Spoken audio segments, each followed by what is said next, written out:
সবুজ এক বনে বাস করত এক পেটুক আর অলস বানর। নাম তার পটলু।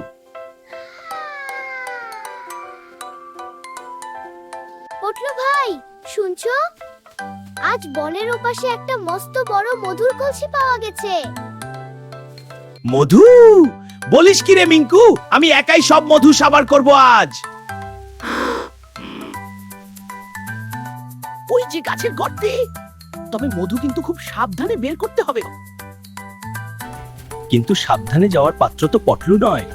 লোভের চোটে সে দিল এক মস্ত দৌড়।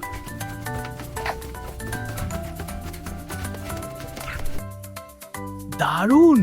এক থাবায় মনের মতো বড় এক মুঠো মধু পেয়ে গেছি। আরে একই, হাতটা আটকে গেল কেন? টান টান টান। পটলু ভাই, হাতের মুঠোটা একটু ঢিলে করো। মধু কিছুটা ছেড়ে দিলেই হাত বের হয়ে আসবে।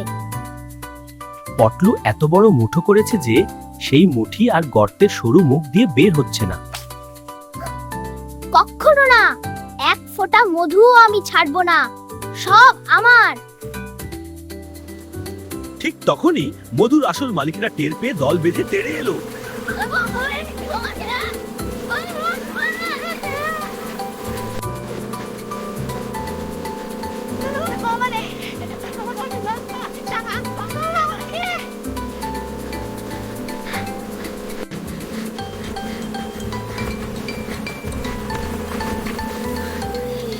কামড়ে দিল রে।